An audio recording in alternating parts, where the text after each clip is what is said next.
Shalom, this is Levi Shore. Welcome back to Sweet and Good Torah. It's almost Rosh HaShanah. So we're going to leave this year 5784. And this has been a very, very tough year for the Jewish people.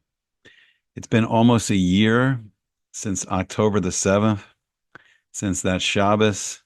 It was Shmini Atzeres and Simchas Torah and Eretz Yisrael and the land of Israel. And in some ways, we've woken up, but in the really big way, we haven't really woken up at all, even a year later. And we're heading into the year 5785, and Bezrat Hashem, there's going to be a good year, a sweet year, and this year is going to be something better. But we have to wake up. And what has the power to wake us up? We were given a special mitzvah. We were given the mitzvah of the shofar that we blow on Rosh HaShanah. And we're going to see that the shofar has a special quality, a special ruchni, a special spiritual power that can really wake us up. And we're going to see what it is. All right, so let's talk about what this year has been. So we're on day 361. We're so close to being a year away from October the 7th. And on that day, about 1,200 Jewish people were killed in horrific ways that we've never seen in the 21st century. And the evil and the wickedness that we haven't seen since the Holocaust. There was 251 people that were kidnapped and captured and brought back to Gaza. And we saw these horrifying images of these young women in terror and in pain. Some of them, after having been violated, being brought back to Gaza. In this time, I don't have the exact number, but there's been around 800 soldiers, young men and women of the IDF that have been killed in fighting in the war that's followed. There's still around 100 hostages still remaining in Gaza that have not been freed yet, including the little family of Kafir and Ariel Bibas, and Bezrat Hashem, their parents are both still alive. And as of today, we see now the IDF, the Israeli ground forces, are now expanding and fighting a war in southern Lebanon, where they're trying to return peace. So 60 to 80,000 Israelis living in northern Israel can return to their homes, and they've been displaced since October the 7th. So has it really woken us up? And our prayers have not gone wasted. I mean, we've seen the great moments where we've seen the rescue of some of the hostages from Gaza and the tragedies of seeing some of the hostages that have been killed in Gaza. But we've seen the miraculous times where we've seen hostages freed, and what great days those were. So our prayers haven't gone unanswered, but we need to increase the intensity. We need to increase the volume, and we need every Jewish person's help. And we're going to see that the Great Shofar is going to bring them all back, all of us. But we need to really begin, because we can't have this year we're going into, we can't have another year of this. And in some ways, we haven't changed a bit. The Jewish people in America here, they were so caught up in this election between Kamala Harris and Donald Trump. I mean, what's changed? The people that, supporting Kamala or Biden, they still support her, and people that support Trump, they're supporting him. And it's just, what is it? It's another year in Gullus, another year in exile, another year being ruled over and being in the condition of the Shibud Malchius, being in Shibud, being in really slavery to the other nations. We're in exile. You say, oh, well, we have a government, in Israel. But it's the same Shibud Malchus. It's not a government that's teaching the Jewish people Torah. It's not a government that's elevating us. It's not a government that's kicking our enemies out of Eretz Yisrael, after a year of fighting, Hamas is still in Gaza. The PLO, Fatah, is still in Judea and Samaria. Islamic Jihad, they haven't gone anywhere. And all the rest of them, the Al-Quds Martyrs Brigade and the Muslim Brotherhood and all the rest of them, They're still there. They're still living in Israel. And it's never going to change. And it's never going to change until Mashiach comes because they have nowhere in their plan that they are going to kick these terrorists out of Israel and bring real shalom, bring real peace for the Jewish people, real protection, real security, real bitachon. It's never going to happen. It's not in their plan. And nowhere in their plan will they return the land to the Jewish people, and each Jewish family will be given a portion of land. It's not in their plan. So every year that goes by is another year that we don't have Mashiach. The Jewish people have not been restored to their land.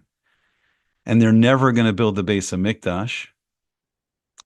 We saw in 1967, Moshe Dayan gave back the Har HaBayis, the holiest place in the world, after fighting in this miraculous war that Hashem delivered to the Jewish people, gave back the holiest place in the world, and they're never going to build a Beis HaMikdash. So at some point, we're going to have to decide, what do we want? And all the Jews around the world, I'm not religious. Great excuse. When Rosh HaShanah, as in every year, Hashem will be proclaimed the Melech once again, which he really is all year. And the books, the Sefer Chaim and the Sefer Mavis, the book of life and the book of death, they will be opened up. And it doesn't matter if you're an atheist and you pretend Hashem doesn't exist. You will still be judged. And you will be judged for life or chas v'shalom not. We will all be judged. And we are being judged on how much we love each other. As Rabbi Akiva said, the Klal Gadol, the main mitzvah, the whole Torah, is the mitzvah of Yachavta l're'echa kamocha. Love your friend like yourself. Rabbi Akiva says that is the Klal Gadol. That is the main, great mitzvah, the whole Torah, that we have to get along. We're in this exile for 2,024 years because of sinas kinam, because of baseless hatred, hating each other for no reason. Instead of the love between all the Jewish people, fighting each other for no reason. All right, so that's the bad news. And that's the din we have waiting for us. And that's the judgment. So how do we make it into a good and sweet year?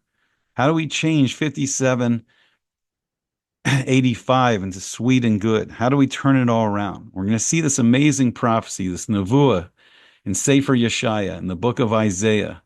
You can look it up for yourselves. Let me bring it up here on the screen. And it's in Isaiah 27:13. And he talks about the nevuah, the prophecy of the great shofar, the shofar gadol. And this is the one that the Satan fears every Rosh HaShanah. The Yetzer Hara, the Satan, he fears that this is the year. This is the year where the Jewish people come together. This is the year where we listen to the shofar, and the shofar of Rosh Hashanah becomes the great shofar. And what will the great shofar bring? V'haya b'yom hahu, and it will be on that day, b'yom hahu, that day that Hashem picks. Yitaka b'shofar gadol, that he will blow, Hashem himself, he will blow the great shofar. Uva'u ha'ovdim be'eretz Ashur, and the lost who are in the land of Assyria, of Ashur. V'hanidachim be'eretz Mitzrayim, and those cast off, those expelled, those exiled into the land of Egypt. V'hishtachavu laHashem, and they will pray to Hashem. They will bow down to Hashem, Bahar HaKodesh, on that Har HaBayis, on the Temple Mount, Yerushalayim, in Jerusalem, where we see the rebuilding of the Beis HaMikdash. All right, so this brings up a great question. Wait a second. Wait a second. We got these lost people in the Assyrian Empire. That's in northern Iraq. There's not many Jewish people living in northern Iraq, unless they're in the U.S. military or working, for the State Department. We don't have many Jews there, right? Not many Israelis there, not many Jews there in northern Iraq right now, or southern, Iran. What's going on? Or Syria, where the Assyrian Empire was stretched across those territories, or in Jordan. Wait a second. We don't have Jews living there. That's not our big problem. And Jews in Egypt, well, wait a second. Every Pesach, every Passover, we talk about when we got out of Egypt. And then the Jewish communities that were there, they were cleared out after 1948. And there's a handful of Jews, or maybe there's some Jews on tour groups looking at the pyramids, but there's not Jews living in Egypt. So what does it mean? So who are these people that the Torah is talking about? Who is Yeshaya? Who is Isaiah prophesizing about? This is about the final Gola. This is about the end to our current exile. Who were they talking about? So we're going to get some amazing help today from Rabbi Shimon Schwab in his book on prayer.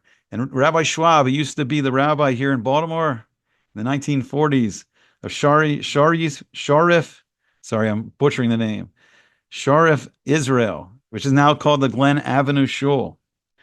And he said an amazing thing in his book on prayer. He said, Ashur, what does Ashur mean? He says it means happiness. He says, in fact, the Jews who were exiled into Assyria by Sancheiriv were not enslaved or persecuted. On the contrary, they were promised and did enjoy a very good life. Who are these people? Who are the lost ones of Ashur? It sounds familiar. It sounds like all the Jewish people living in prosperity around the world. All the Jews living in the fancy houses in America, South America, North America, living in Europe, living in Australia, living in South Africa, all around the world. There's even Jews in Asia. Who knows? Maybe there are Jews in like Iraq or Egypt now, but the Jews living in prosperity all around the world, living in happiness, not being persecuted, not being pursued, not being killed on a daily basis. So then he says, but Mitzrayim comes from the root Tsar, which means a land of sorrows, a land of pain and suffering, where the Jews did suffer in their exile. Now, Ashur represent those lands in the Gullus where the Jewish people had a happy and prosperous life. However, it was this prosperity that caused them to assimilate and become lost. So who are these lost Jews? It's all these Jews, that say, I'm not religious. The Torah is not for me. Well, who's the Torah for? The Torah is the most precious gift. It was a gift given to us. How many nations, how many billions in the world claim to be us? The Christians invented their own religion, the Roman Empire under Emperor Constantine and the Council of Nicaea. They claim they replaced us. They claim they're the God's, people now. They're Hashem's people, Chas v'shalom. And Yishmael got into the act, right? Muhammad, he made his own Torah also. They claim they're now the chosen people, They replaced us. We're not the holy people anymore. They are. And all the other groups, take your pick. Black Hebrew Israelites, take your pick from all the Meshuggahs around the world. We're not anymore. America's the new promised land. Russia, is the new promised land. Even in the time, Germany, the reformed Jews of Germany said Berlin was their new Jerusalem. Didn't work out so well. So there's many, many, many billions that claim that they are now Hashem's people. But only one nation was given the precious Torah, the most valuable thing, the blueprint of all creation. It's so the wisdom, the Chachma Elyon that teaches us how to be close to Hashem. So we can be the Or L'Goyim, we can be the light to the nations, and we can show, not only can we draw close to Hashem, but we can show the whole world how you draw close to this infinite being, this infinite creator, the one that runs the world, the Melech HaOlam, the king of the universe. We have it. We have the Torah in both its parts. The Torah Shebiksav, the written Torah, we write down in the Sefer Torah, the Torah scrolls, and in the Tanakh, the 3 books of the Tanakh, the Torah, the Chumash, the Nevi'im, the prophets, and the Kesuvim, the writings. And we have the precious Torah, the Torah Kodesh, the holy Torah is ours. And Shabbos, the great gift of Shabbos was given to us a gift. What's this? I'm not religious. I don't celebrate Shabbos. Well, who's supposed to celebrate Shabbos? It's time for us to wake up. It's time to listen to the shofar. It's time for us to get up. Too long in this exile. Who celebrates the holy Shabbos, Shabbos HaKodesh, Shabbat Shalom, the peace of Shabbos? We do. The Jewish people do. That's what makes us an Am Kadosh, a holy people. And all the rest of the beautiful holidays. When Rosh Hashanah, what are we doing? When the whole world's being judged, we're in shul, we're singing. We're singing to Hashem. We're singing all the beautiful Tehillim and the davening, and we're singing, we're listening to the mitzvah of the shofar. And who was given the 613 mitzvos by Hashem? The precious gifts Shlomo HaMelech, King Solomon described the Torah as silver apple. I'm sorry, a silver bowl. So precious, even its container is precious. It's silver. But hiding inside the silver bowl, if you look in deep, if you look deeper into the Torah, you find the golden apples. The Chakal Tapuchim Kedoshim, as we're called, the holy orchard of apples, the golden apples of Hashem. It's time to wake up. It's time to listen to the shofar. It's time to get up. It's time to wake up and appreciate the great gifts we've been given. I'm not religious. What kind of nonsense is this? I'm not religious. We have the Holy Torah. We have all the special moedim, the special holidays that tune us in to the spiritual. Each week we're tuned into the spiritual reality of that week, and each month the spiritual reality of that month. And it's time to wake up. It's time to really live. It's time to turn off the phones. Stop watching the fantasy of the movies. Stop listening to these crazy, the pop tunes that do nothing. That don't connect us. Only teach us, bad mitos in a lot of cases. It's time to wake up. It's time to be the Am Kadosh again, the Memsheles Kohanim, the nation of Kohanim. It's time. It's time for the lost ones in Ashur, the lost ones in America, the lost ones in Europe, and the lost ones in Eretz Israel. And then Rabbi Schwab, he goes on. He says, Mitzrayim, it represents those lands in the Gullus where the Jewish people suffered greatly. And because of their suffering, many of them were turned off and in desperation gave up their religion.